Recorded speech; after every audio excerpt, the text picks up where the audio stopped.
Tai labą dieną, mėly mūsų žiūrovai Facebook'e. Kaip ir žadėjome, šiandien mes jungiamės į tokį trikampį.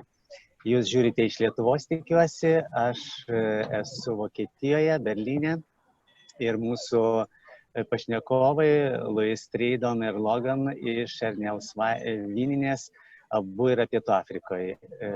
Laiko skirtumo nėra, todėl mes kalbamės lyg būtumėm visi vienoje vietoje. So you are welcome, guys, to the live tasting of Vyno Klubas. We're very proud distributing your wines in Lithuania, and since a few years already.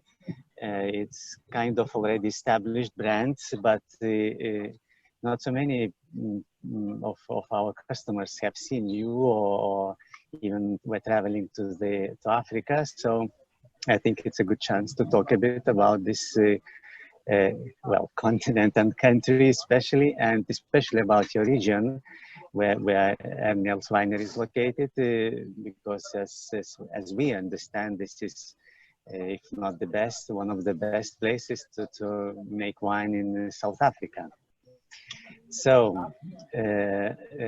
let's start maybe from the very, very short, I will open maybe one slide with the map of South African wines. And we'll ask you to explain a bit how we have to look into the regions, because it's not very large country, I guess, but still it is divided into regions. And the people would like, I think, to understand how it is done. I'm sorry.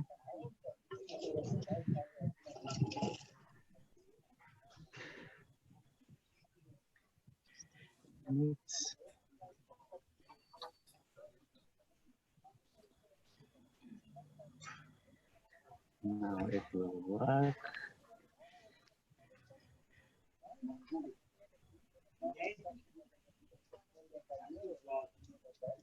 So maybe I just say, while you're looking, maybe just say a few words on Ernie Els and just a bit of the positioning on geographically of Ernie Els and the property. You know, we're based in Stellenbosch, which is situated very close to Cape Town, about 40 kilometers away from Cape Town. So with a strong Mediterranean climate, with influencing of both of the oceans.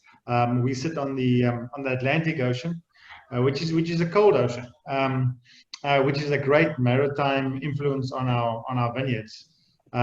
So you know, that is if you can, that map that you're gonna open out, that second one. If you can say So you can see there, you know, we are on the very much the tip of Africa, with the Indian Ocean to the right. And the Atlantic Ocean to the left, and those that has a massive influence on our climate. So we're a winter rainfall area. So what that means, we currently in our winter season, we currently have obviously our high rain this time of the year, which is perfect for growing vineyards, because we don't want any rain during the summer season, because we'll have lots of problems with mildew and rot problems during the growing season. So our growing season is very dry, which is great for producing, especially red wine in the Stellenbosch region. If you look at the map, that northern part, there's Olifants River and Piketberg and Swartberg. Those are very arid regions, and so mostly white wine is grown in that region. And then the Swartland starts growing some great Shiraz. And as you come down more south towards Cape Town, the Cabernet Sauvignon becomes much more prominent, such as in Stellenbosch. Durbanville is quite a cool climate relatively, and they make great Sauvignon Blanc. The same as for Elgin and Overberg, where the arrow is now. And then they make, it's a very windy down that's the real southern tip of Africa. A lot of people think that Cape Point is the southern tip of Africa, which is not. It's Cape Agulhas at Elam, right at the bottom there, which is It's a growing area, and it's very, very cool there. And they make great Sauvignon Blanc, great white wines. But they can't make the great white wines of Stellenbosch, and that is where we are situated. In Stellenbosch, like I said, about 40 kilometers away from Cape Town. So it's a wonderful terroir. So what is the temperature now? When you say winter, means about 20 or? Yeah, so today's a little bit warmer than what it should be. It's like there's a warm berg wind blowing because they're expecting rain tomorrow. But we normally average between 15 and 20 degrees Celsius day temperatures. And then morning temperatures is about between 4 and 10 degrees Celsius early morning. So we do get it now and again, a few cold spells with a bit of frost coming through and a bit of snow we had. But they're only in the high-lying areas, which is great for replenishing our dams, because we are an arid region. We are water scarce. So we don't get that much rain. It's about 650 to 700 millimeters of rain per year. And that normally falls between May, June, July, and August. And then by September, we go into spring. And then, so we're right in the heart of the winter now. So we're just starting to prune our vineyards for the next season, for spring to start in September. Okay, but let's position once again Stellenbosch among other regions. So when you say Elgin, is it like Pinot Noir and Chardonnay as well, not only Sauvignon Blanc? So it's kind of Burgundian climate. And Very much so. And when you say Stellenbosch, what's the association in Europe you could suggest as Tuscany or Bordeaux? What? Tuscany, actually a mixture between Tuscany and Bordeaux.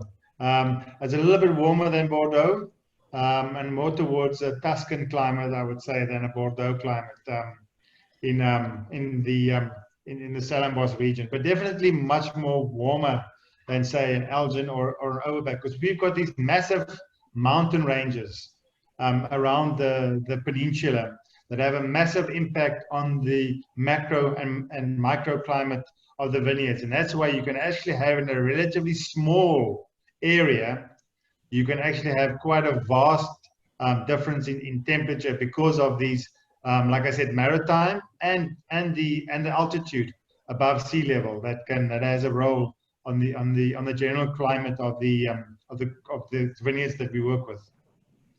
Okay, so when you say, oh, I see, there is a picture. When you say mountains, hilly, so is it like you usually grow on the slopes, but you don't go very high altitudes, don't you? No, we don't go too high altitude. Ernie Els is situated between 150 to 250 meters above sea level. And that is more or less the expanse that we plant in at the Ernie Els. So it's mid-slope. These lovely deep granite Hutton-Clovelly soils. You'll see on the picture there, like next to the cellar, is like a red, lovely oxide in our soils.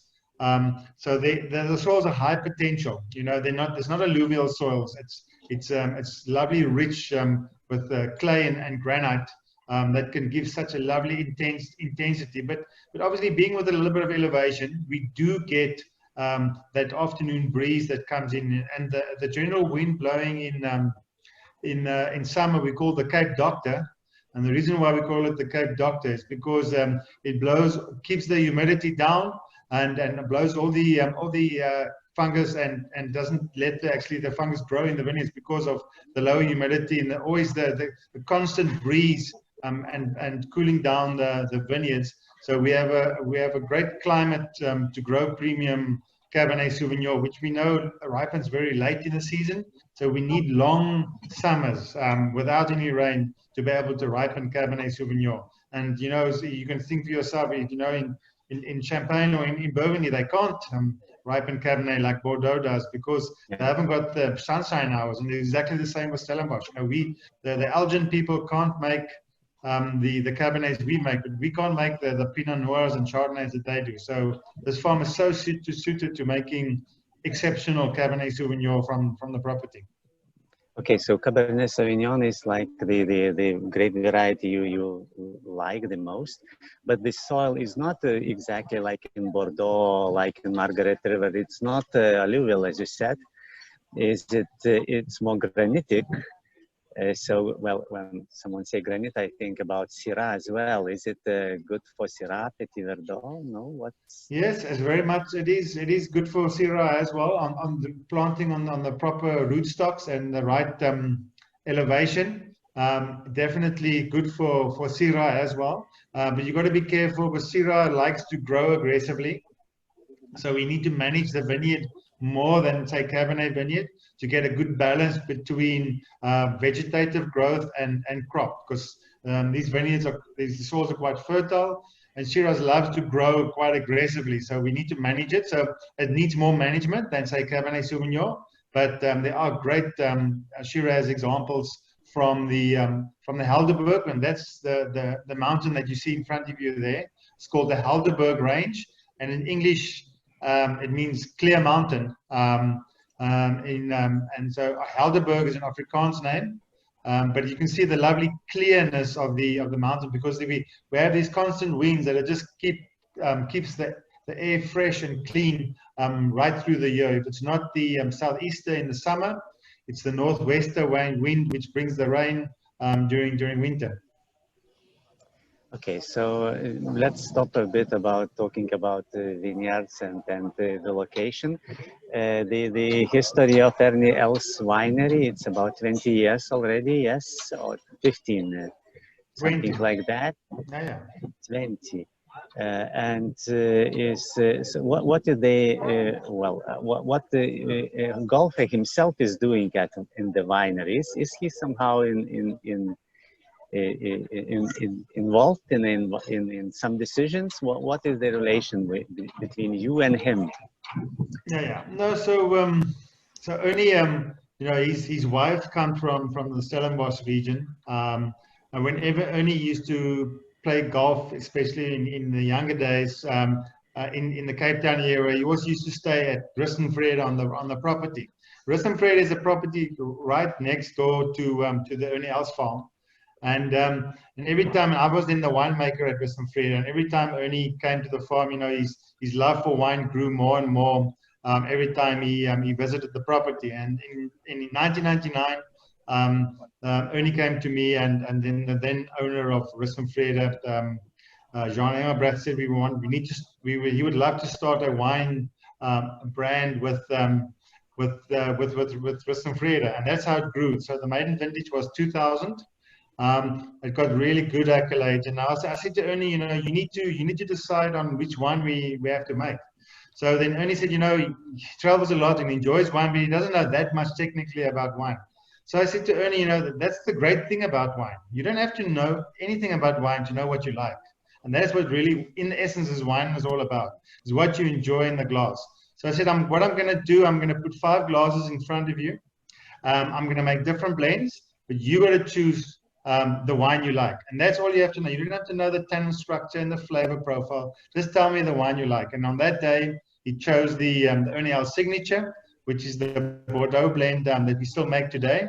And from then onwards, it's just really successful. And then in 2015, we bought the Ernie Els property, as you saw it on the photo, with on the slopes of the Helderberg, and it's been growing since then from strength to strength.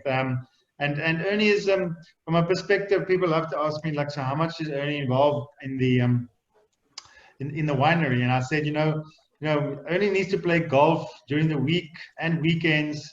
So that's what he gets paid to do, and not spend too much time with me in the cellar. So he leaves me very much on my own to manage the property. But he loves to he gives me a call and says, like, what's happening? Where are you going? I would love to be on the farm, because being a professional golfer still, he's playing obviously most weekends. He's still playing golf competitively. So he hasn't got much time outside when it's the golf season. But Ernie normally comes during the end of November, beginning December, down to the Cape Town and Stellenbosch, and spends normally the December, early January. Then he goes back to Florida, where he's based, and then plays mostly on the PGA Tour, now the Champions Tour, because we only turned 50 last year in October.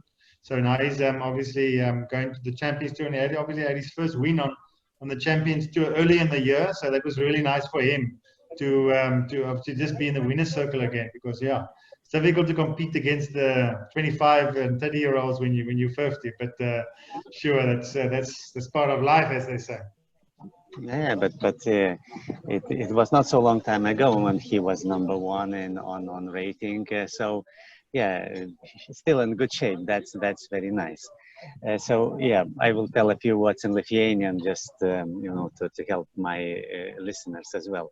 Tai, kaip jūs jau girdėjote, pakankamai greitašnekė vindarys Strydomas, kuris yra ir, reiškia, direktorius vyninės, nuo pat pradžios faktiškai sukūrė tuos vynus ir juos daro pagal Ernie Elso skonį. Tai taip ragaudami šitos vynus ir šiandien mes juos vieną iš jų paragausim, tai mes galbūt labiau ragaujam ne tai, ką žymus golfininkas gali padaryti, bet tai, kas jam tiesiog patinka. Tai gali pasilyginti savo skonį su tuo, kas patinka jam. Ir tiesiog taip, ką sakė ir Luis, kad visumoje, reiškia, taip, kiekvienas turi daryti savo darbą. Ir šiandien aš irgi esu Berlyne, kur Gilebitė žaidžia turnyre, kaip tik eina dabar tikriausiai kokia 12-13 duobutė. Ir taip, golfas lygiai taip pat įtraukė, kaip ir vynas, atrodė bus labai sunku atsiplėšti ir prisijungti prie degustacijos, bet dabar, kai taurė ant stalo ir yra įdomus pašnekovai iš Pietų Afrikos, tai iš tikrųjų vynas yra puikiai tema ir labai gerai traukiantis dalykas. Ir tikiuosi, jau jūs tokį pirmą įspūdį susidarėte apie tai, kokia yra Afrika, kaip asociacijos, kurias minėjo Louis, yra labai prancūziškos. Piečiausias kraštas, piečiausia vieta, šalčiausia yra maždaug Burgundijos klimato.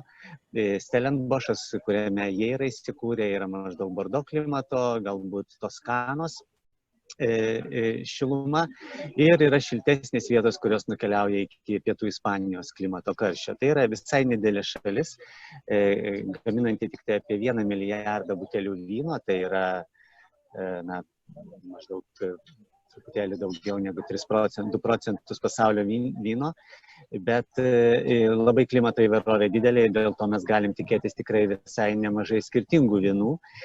Mes dabar daugiausiai kalbam apie raudonuosius ir daug buvo pagirų pasakyta Cabernet Sauvignonui, kuris yra mėgstamiausia vynuogė Stellenboschė, tikrai labai sėkminga.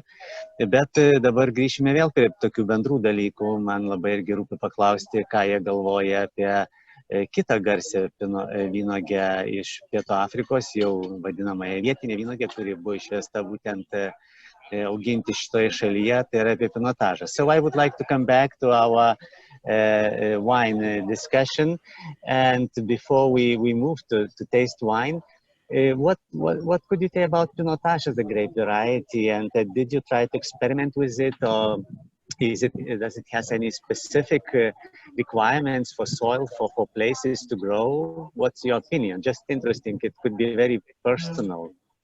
Oh, no, sure. So pinotage is an indigenous variety to South Africa, which we crossed between Pinot Noir and Hermitage, stroke Senso, quite a few decades ago already, and it's a variety that has definitely certain climate restrictions, and that it likes to grow in warm climates. So Stellenbosch is suited to make great pinotage. If we look at Kanonkop and Warwick and Lavenier, those properties sitting on the Simonsberg, and they're very, very successful with pinotage. But on that, if you look at Rissenfrede, Waterford, Stellenzicht, Altu wine. So the area that we are in is very much focused on Cabernet and Shiraz, and the Simonsberg area in Stellenbosch is very much focused on Cabernet and Pinotage. And I think, we don't want to make everybody all the same wine, and that's why we on the Helderberg are very much focused more on Cabernet and Shiraz. And we all know Cabernet and Shiraz is much more international.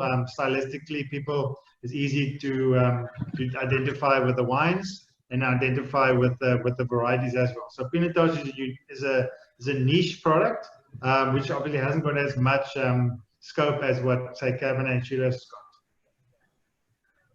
Okay. Yeah, we are lucky. We are working with Canon Cop as well, so that puts, nice mosaic of Stellenbosch.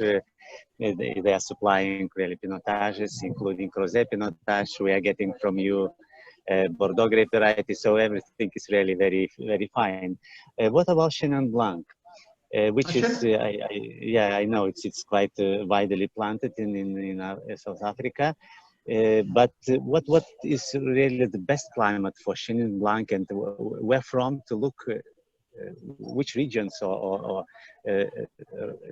places to look when you want to taste really good Chenin Blanc? So fortunately for South African wine industry, Chenin Blanc is our most widely planted white variety. And it is actually, I think it's very underestimated, the potential what Chenin Blanc, the quality of the wine it can make. But the great thing from Chenin, it's its versatility, meaning it can make sweet wines, dry wines, oak matured wines. I think that's one of the reasons why it is so widely planted within South Africa. But if you ask me the best region to grow Chenin Blanc, it's mostly the Swartland area. And the northern Paarl area towards Swartland, the Paardeberg there, that area there is probably where the best examples of Chenin Blanc are grown. And that's, unfortunately for us, there's a lot of old vine vineyards, and especially Chenin Blanc. That's our most widely planted old vine, because we've been planting Chenin Blanc for decades in South Africa.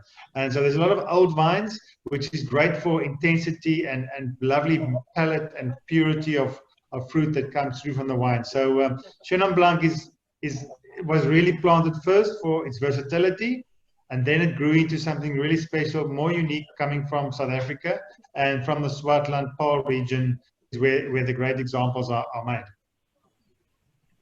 Okay, good. So it's not so far away from Stellenbosch. So if people are traveling to South Africa, it's very easy to visit all these regions. They are so just very close to each other, isn't it? Yeah, very, very close. It's, through to Swartland from Stellenbosch, it's 30, 40 kilometers, half an hour, 45 minutes drive to the Swartland from Stellenbosch. So it's a very easy drive, and the roads are really, very accessible. They're well marked. Our industry is very, very, very consumer friendly. All the wineries have tasting rooms, and Logan can attest to that. We're very well structured from that perspective, that we're very accommodating from a wine tourism perspective, that we're really good at that. Logan?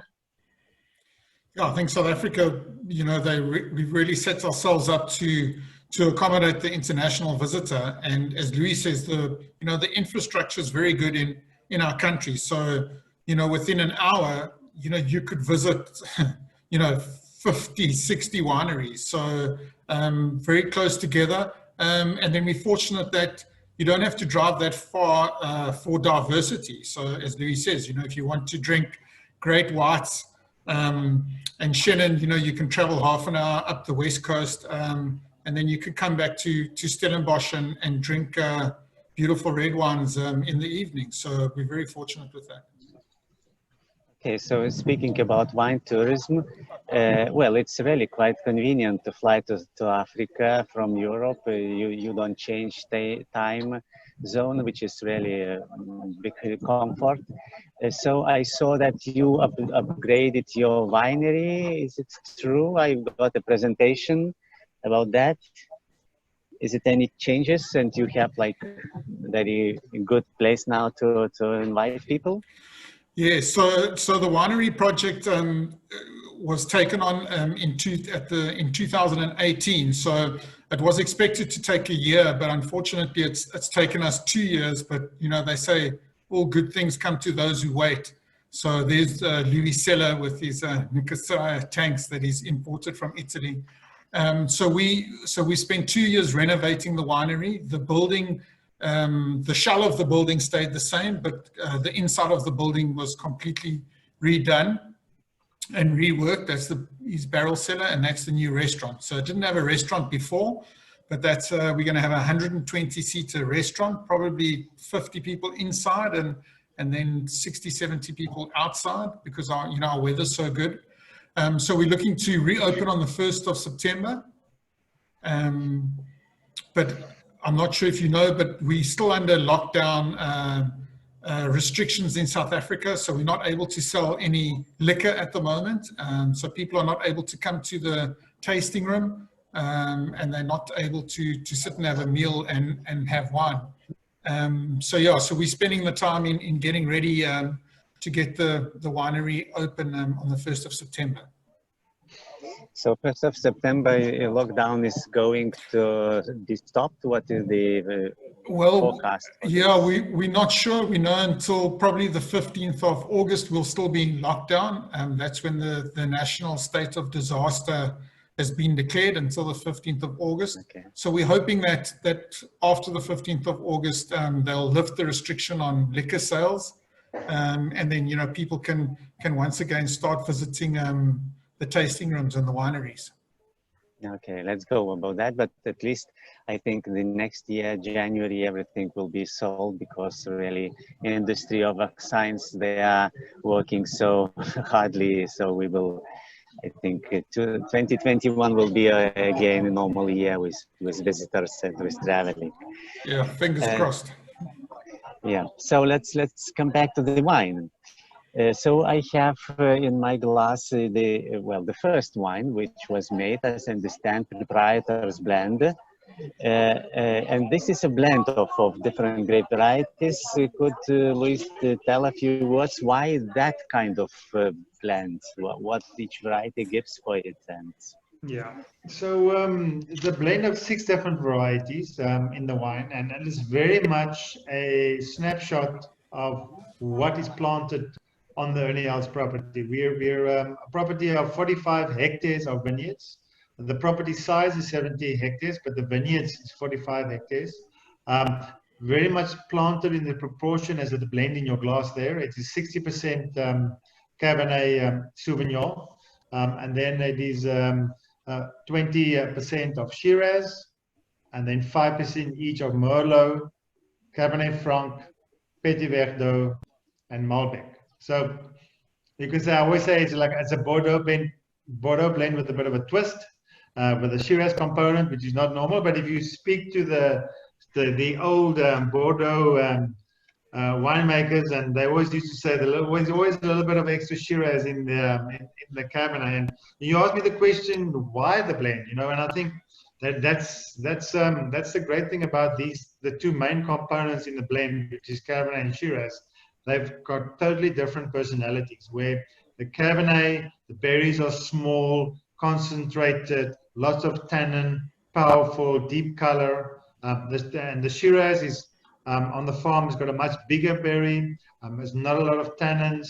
It's quite sweet in its fruit component, and those two just marry beautifully together in a blend, and they just work in harmony together to make something better in the glass. And that is what blending, the true, real big wines of the world are mostly red blends and blended wines. It's because it's different characteristics in different varieties, which just work in harmony together. So you, as a winemaker, need to understand really the intricacies of the different varieties, and then put them together so that they can work together. You don't want 2 wines working against each other. So the Merlot component, Merlot they use in Bordeaux to soften up the Cabernet and make it a little bit more accessible, and it's exactly what we do. We just to knit the different components together of the Cabernet and the Shiraz, and that's what the Merlot is there for. The Petit Verdot and Malbec, the people that know what pure Petit Verdot and Malbec is, I always say it's like salt and pepper in the blend, and they're only 5% each in the blend, but they've got such a powerful aroma and depth in them that you don't need too much in the blend, because it will completely dominate the wine. So the Petit Verdot and the Malbec, it's only 5% each. Okay. Yeah, this slide does not work. We lost Louis. Yeah, I think we lost Louis. Yeah, well, yes. Okay. And then the Cabernet Franc. You know, Cabernet Franc is, I think, it's and what each component does. It's the Cabernet component is for power and the foundation of the wine. The Shiraz component is for richness and a little bit of sweeter flavors. The Petit Verdot and the Malbec is for powerful aromatics. The Cabernet Franc is a little bit for austerity and brings a bit of coolness, because you don't want the wine to be too rich and too powerful. And then the Merlots, they're just to knit the different components together. So those are the 6 varieties, and the reason why they're within the blend. And the wine is, as you said, it is a 5-star Platter wine. It won the trophy for the best red blend in Platter for 2019. So the wine is very well accoladed, and I'm really happy with 2016 vintage that you have in your glass there. You know, it's probably not the most powerful vintage that we've made, but I think the fruit purity of that 2016 Ernie Els proprietors blend, I think I haven't seen one of those wines made on the Helderberg while I've been making wine. Yeah, I've been making wine on the Helderberg for 20 years, and it's just the purity of fruit that we got on that 2016 is just amazing. Okay, so fruitiness, yeah, it's really amazing, and you get all that layers of different grape varieties, which is very, very nice and attractive. But wine is really spicy, and the spiciness might come, of course, from some grape varieties like Petit Verdot and Syrah maybe, but still you like to use oak. What's your attitude towards oak aging? Yeah, so you're right what you say. You know, when this wine is young, it is the Shiraz love to dominate the Cabernet. But that's like it's like a young person that's always full of jolly and jumping up and down, but he soon tires, and then the old master Cabernet Sauvignon will start showing its true color. So that's a great thing about this blend, that you actually have Shiraz that's like so dominant when the wine is young and it's so in your face. The Malbec component, and as the wine then matures, that changes to a much more Cabernet, more minerally red black currant flavor from the Cabernet Sauvignon. So barrel maturation, it's such an important part of a great Bordeaux blend and a Bordeaux based wine, which this is not a Bordeaux based, but it's got all the Bordeaux elements with Shiraz, like I said. So we need that. The Cabernet needs that maturation, but which happens in oak barrels. You know, where the oak barrel absorbs slowly the oxygen from the atmosphere and polymerizes those tannins and make them softer and make them accessible to drink. So the Cabernet component would spend at least 22 months to 24 months in oak. It depends on vintage. The Shiraz component will spend much more older oak, because I'm not looking for any actually oak flavors from the Shiraz component, but just more, like I said, a softer, richer component, and that's why we go into probably 4th, 5th barrels. The Petit Verdot and the Malbec, I don't put any oak at all on that wine, because what I'm looking for those two wines, I'm looking for purity of fruit.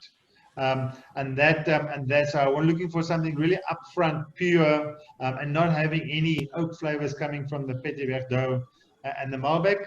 And the Cabernet Franc is also with lovely French oak, also to give that white vanilla spice coming from the French oak. So the Cabernet and the Cabernet Franc, French oak, 300-liter barrels, a nice percentage of new oak, about 30 to 40%.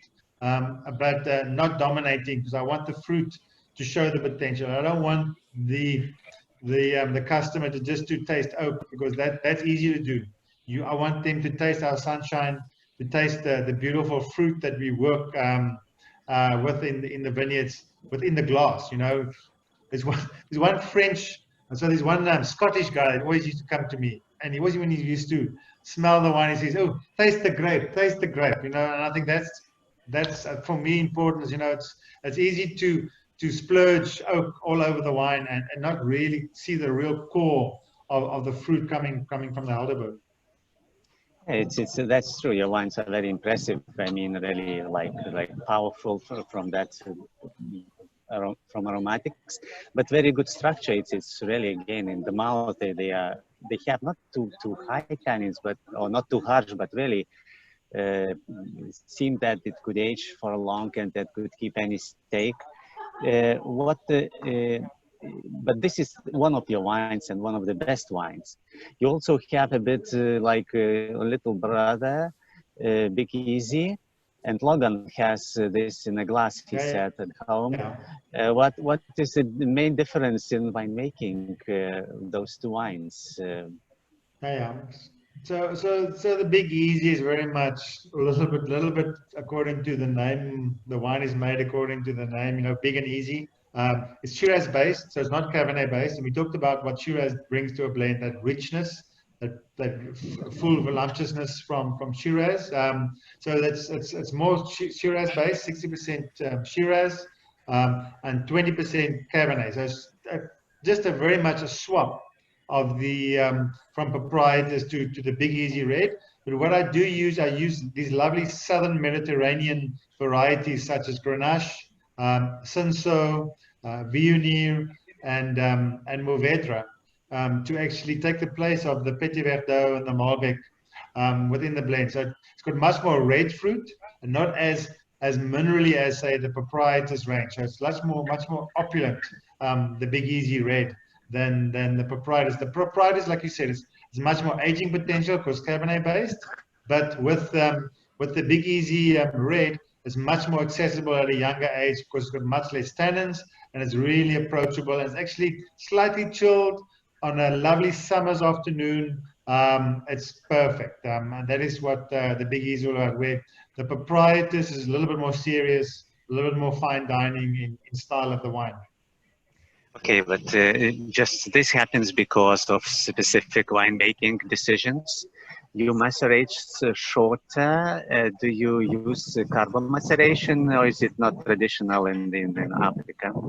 No, it's very, very true what you say. It is wine made on a specific style, so it's definitely shorter maceration periods on the skins. And on the Shiraz, for the Big Easy range, I use whole bunch carbonic maceration on the Shiraz component for the Big Easy Red, and also for the Cinsault I use carbonics to bring that red fruit component. I get that like internal fermentation of the berry and gives you that lovely lively flavors coming from those two varieties. So sure, the stylistically in my mind, the way I make is very different to the proprietors blend, which is, like I say, much more traditional in style, where the Big Easy Red is much more made in a fresher style. So less maceration, less pump overs, and picked a little bit of lower sugars as well, because alcohol makes the wine big and fat. I don't want it to be that big, so I pick at lower sugars, so there's more purity of the fruit and not a lot of obviously this like over richness coming from too much sunshine. And this changed, I guess, because when we got like a few years ago first Big Easy Red, it was quite serious wine.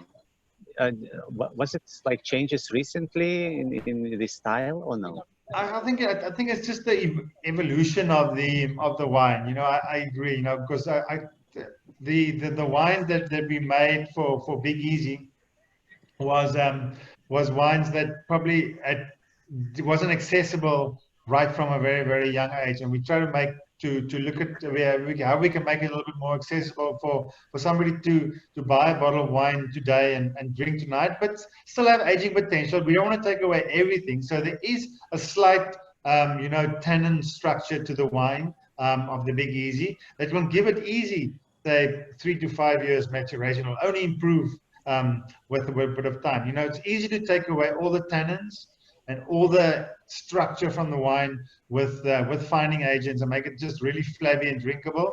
But that's also not the style that we totally want to make for Big Easy as well. There's still got to be a bit of essence in that wine, and I think we're getting the balance right now. And that takes time to get balance right. We as winemakers only get one opportunity per year to get it right.